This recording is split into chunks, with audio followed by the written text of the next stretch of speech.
ترشيح. قول له مساء الخير. مساء الخير يا استاذ ايمن. مساء الخير يا استاذي ومساء الخير على استاذ محمد. اشكرك، اهلا بيك يا استاذ ايمن، منورنا. ده نور حضرتك والله، وانا سعيد جدا ان قناه محترمه زي حضرتك بتتابع اخبار النادي المصري، وطبعا مش جديد عليك يا استاذ محمد ومش جديد على استاذ عبد الناصر اللي دايما يعني مساند القضايا الحقيقيه، وطبعا بيدي لكل واحد حقه من غير اي مجامله. اشكرك شكرا جزيلا. انت قلنا بقى اخر اخبار النادي المصري وبعد فتح بدأ بالترشيح النهارده لانتخابات النادي، اتفضل يا فندم. طبعا اليوم كان في فتح باب الترشيح لانتخابات النادي المصري بعد ما الجميع طبعا عرف ان الاستاذ كامل ابو علي رئيس النادي المصري اعلن عدم خوضه الانتخابات. قام قرار نهائي استاذ ايمن؟ قرار نهائي ولا لسه؟ قرار نهائي، وعرفته من المقربين اليه ان ده قرار نهائي، ولكن احنا طبعا سباق الانتخابات ده بيشهد العديد من المفاجآت خاصة في الساعات الأخيرة.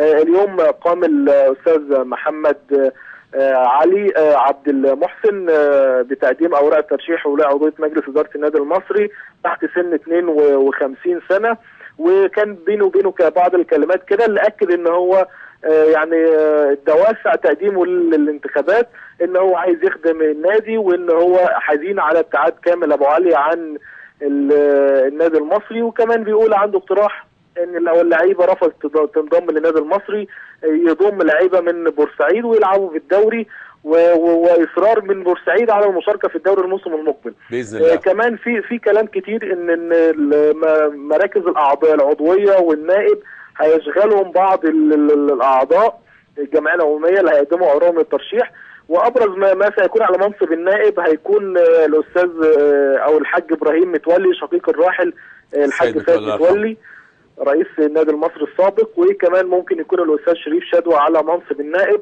واعضاء مجلس الاداره الحاليين اللي هم متواجدين في مجلس الاداره مع الاستاذ كامل ابو علي رئيس النادي الحالي ومجلسه لم يحددوا بعد وجهتهم من الانتخابات سواء بالمشاركه او لا. ايمن في سؤال مهم جدا لازم اساله، يمكن ده مهم للاعلام قبل الشارع. يعني النهارده الحاج ابراهيم متولي مفاجاه، لان انا كنت متوقع ان يكون في الانتخابات احمد سيد متولي على مقعد العضويه، ولكن قرار الحاج ابراهيم متولي ان يخوض الانتخابات على مقعد النائب سيجعل الانتخابات ملتهبه للغايه. الخبر الثاني اللي جالي وعايز اتاكد من مدى صحته، لانه ربما سيقلب الراي العام راسا على عقب في بورسعيد، هو ربما ياسر يحيى يكون مفاجاه في حاله تصميم كامل ابو علي وعدم وجود مفاجاه بدخوله الانتخابات ان يطرح اسم ياسر يحيى رئيسا. ده بالفعل الكلام ده مظبوط؟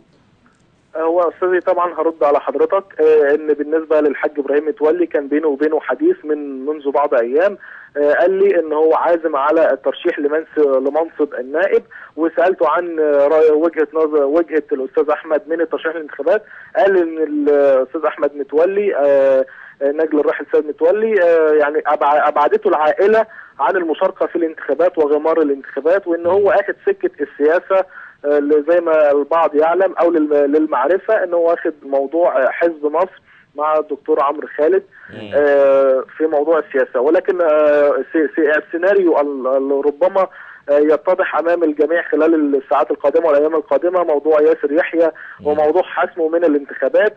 هو في اثنين سيناريو دلوقتي حاليا الشارع البورسعيدي يترقب حدوثه، اما ان يتم ياسر يحيى الترشيح على منصب الرئيس وتتعد مفاجاه، ولكن مفاجاه تعد منتظره ان كامل ابو علي رئيس النادي الحالي يبارك لياسر يحيى على التقدم لمنصب الرئيس. دي اول حاجه. السيناريو الثاني ولو ربما يحدث ان الجمعيه العموميه تمتنع عن الحضور، ويكون اللي رشحوا دول ما هم الا اسماء تم ترشيحهم، وبالتالي الجمعيه العموميه تمتنع عن الحضور وتنتظر قرار وزير الدوله للرياضه بتعيين مجلس جديد. نعم بالظبط كده، وده اللي عرفته. يعني انا كان البعض طبعا اللائحه الجديده ما كانش البعض يعلم منها بعض البنود، ولكن في حديثي مع اللجنه المختصه في اداره الهيئات الرياضيه قالوا ان بالفعل ممكن يكون في مجلس معين اذا لم يكتمل النصاب القانوني للجمعيه العموميه. اشكرك شكرا جزيلا. شكرا، معلومات قيمه. استاذ ايمن عيد من بورسعيد، شرفتنا ونورتنا من موقع كوره سبورتس وادينا معلومات كتيره، وكده بورسعيد بدات يبقى فيها حركه رياضيه تاني بعد توقف عام كامل من الرياضه يعني هناك. لا كمان انا كان نفسي انكم تكونوا معانا في الدعوه اللي وجهها اللواء احمد محافظ بورسعيد، لان كان مجموعه من النجوم الرياضيين كانوا لكسر هذا الحاجز، لانك انت بتحترم مشاعر الاهلاويه فلازم تحترم مشاعر البورسعيديه، وما ينفعك تلصق ببورسعيد كلها تهمه ما حدث في استاد بورسعيد.